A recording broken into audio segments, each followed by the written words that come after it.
stop. That's it? Yeah? So you understand now how it works? Yes. Okay. Fantastico, look at that. Look at this one. It's the end of the school year at Lillian Baylis, and just 4 weeks before they find out the all-important GCSE results. And as with any school, there are a number of farewells.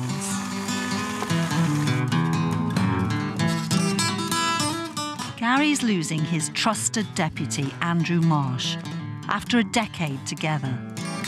As a former head of English and head of pastoral, he's become increasingly convinced of the importance of children's social and emotional learning.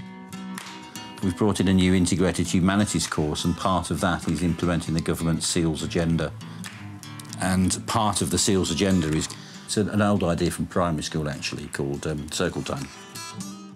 Teachers are facilitators, they're members of the circle, and children are encouraged to talk, students are encouraged to talk about things that are concerning them and that they're particularly concerned about, that they want to talk about, and encouraged to relate to each other through words and through feelings. You join a gang because usually it's in the community that you grow up in. If you move somewhere like Croydon or somewhere in the countryside or like Essex or somewhere like that, I know there's bad crimes there, but not like, if you move somewhere like that, yeah, then and maybe where the estate's a little bit better, maybe you won't grow up into a gang, you might grow up into do something different. But if everyone's around you, alcoholics, druggies and things like that, I think you're just gonna turn bad, like you're just gonna you don't see beyond your things, you just see what's around you, not beyond your capabilities. Okay, so trumpet, can I hear you play your me, please? So you want first... Head of music, Michelle Jacks, is leaving too. Excellent, thank you, Fabio. OK, thank you very much. I actually feel like I've done as much as I can do now. I don't feel like I can do any more. OK. It's been a hard slog. It's been really, really difficult. It's probably one of the most challenging things I've ever done in my life. OK, thank you. OK, excellent. All heads are under pressure to bring home the bacon, aren't they, to get there? I mean, our floor target next year is 35% 5 or more A to Cs. But I think what convinced him is that, you know, the studies have shown, and I convinced him myself, that emotionally intelligent and emotionally literate children are far more likely to succeed academically as children who haven't had this input and who haven't had their affective intelligence nurtured and developed. Stopping a few gangs, yeah, it might just help the community, but there's still going to be gangs all around and things like that. So I don't think there's really a point in trying to stop them. You can avoid them. You don't have to join the gangs, yeah, but to stop them is something different. We are seeing some results in terms of a decrease in the number of children behaving badly about the school in the corridors, resorting to fists, having arguments, shouting at each other. There is a noticeable difference in the numbers of those incidents decreasing. Me, Ray, me. We've got an instrumental teaching programme. Students have to come out of lessons, you know, for 20 minutes once a week. And occasionally they might have to come out of maths, English or science, and that causes problems. It causes problems for me, and it causes... The students are often, like, you know, not allowed to come out for that reason. And that's been a constant battle over the last 3 years. Do you think you can demonstrate me, Ray, for us, please?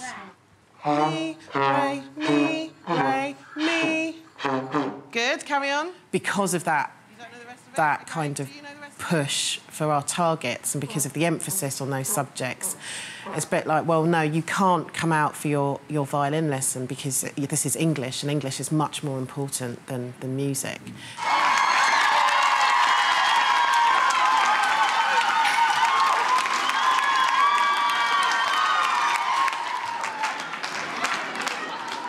All 4 of our staff colleagues here in the last few years have done something to help transform this school. Miss Jackson in music, Miss Kendall in humanities and citizenship, and Mr Curry by taking on the new role of achievement coordinator. Mr Marsh as deputy head. I'd like you just to give them 3 cheers and then wait for them in reception. They'll be in reception to say goodbye. Hip hip.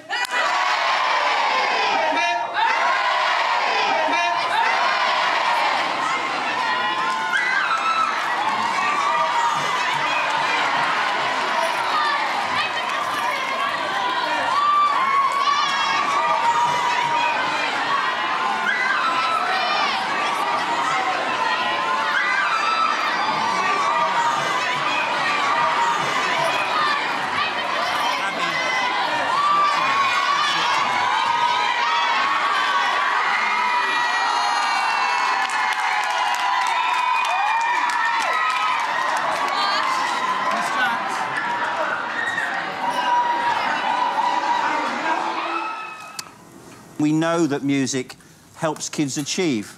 It helps students work better and learn better. And I think Michelle really understood that. And 3 years ago, she set about doing something about it.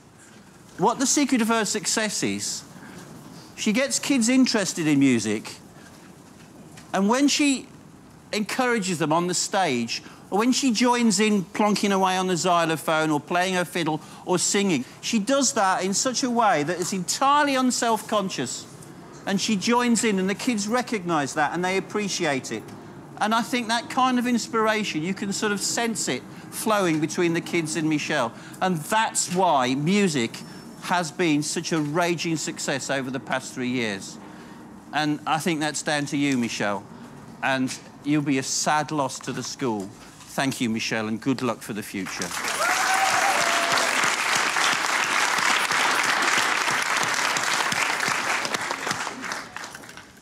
OK, well, everybody knows my first line by now. It's a privilege, on behalf of everybody, to kind of just say a few words on your retirement, Andrew. Many people are jealous of you, obviously. 10 years of working with me and retirement. They have reason to be, Gary, that, you know... And they don't know the half of it. No, they don't know half of it.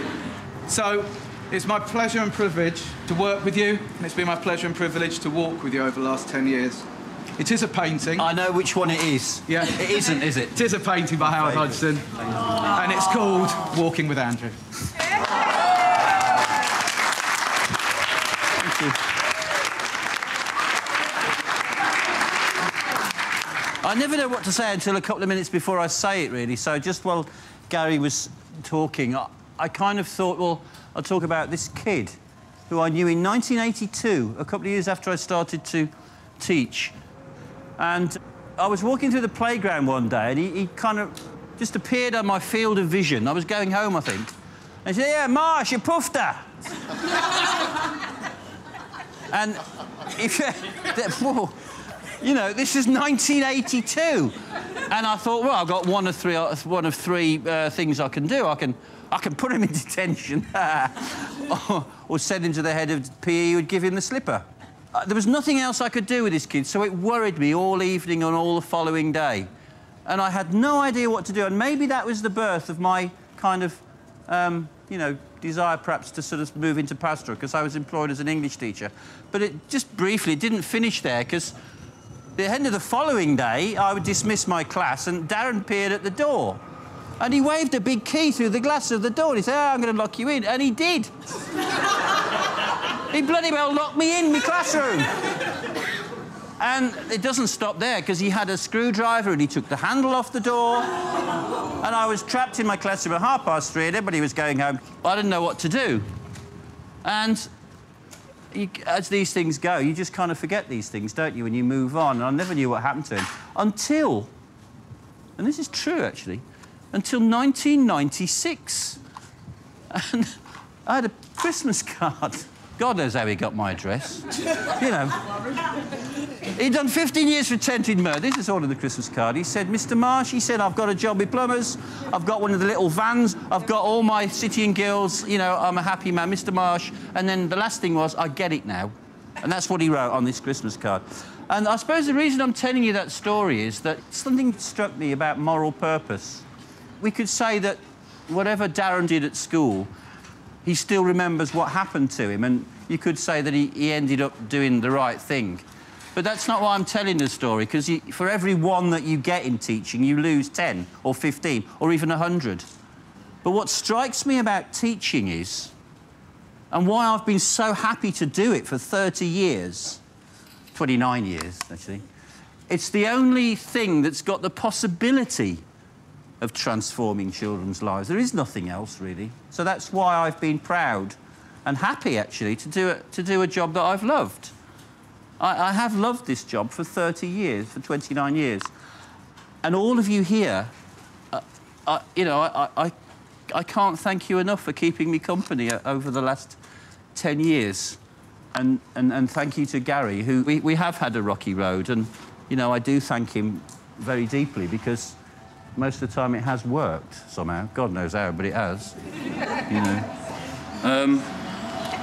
So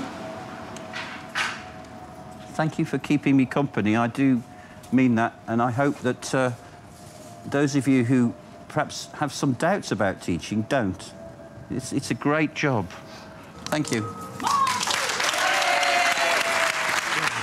Thank you. Thank you.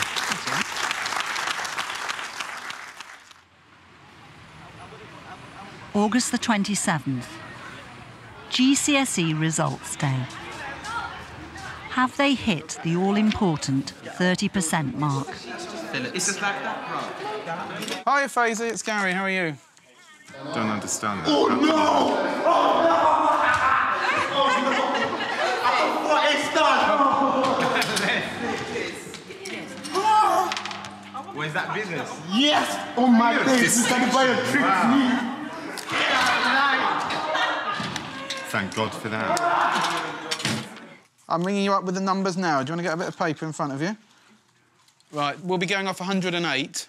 That'll be the validated number. So, with English and Maths is 45 children, which gives you 42%. To get some decent grades. Via Maths. You see, did you foundation or higher? Without English and Maths is 69 children, which gives you 64%. Jacobi, 5A Saturday. Best set of results we've ever had, isn't it? We've got C in English, C in Maths, B in Science. Richmond, here I come. I'm so pleased, Andrew. I'm relieved. I can't believe it. I'm so relieved. Done really well, Sinead. What's the final percentage for? 55, I believe. Staggering. I know, Fantastic I'm really achievement. Well done, Ian. Well done to you too, because your U11s did all right. And well, they did, I haven't didn't they? seen the literature results The literature yet. results. You didn't get an A star, did you? Did you? Did you get an A star? Nobody else has not These are the greened out. possibles, and most of them managed to get a C for English, which is just fantastic, because normally these will be Ds. Yeah, that's what's made the difference, Ian, isn't it? 3, 4, 5, 6, 7, 8, 9, 10, 11. You have 11 GCSE. Oh look, Shanice double A. Well done, Shanice. What does this do for you politically? It stops anybody waving the academy banner near the school for a couple of years, doesn't it? It's... I don't know if we're a national challenge school or... I don't know really what it does. The problem is, if people relax too much, you'll go back down to the shoddy levels it was in the past. And we can all bellyache about the move to 5A to Cs with English and Maths, but what the government will point out is the rising numbers of children who are now getting it. Now they've set it as the one overriding goal. And it's now maintaining that.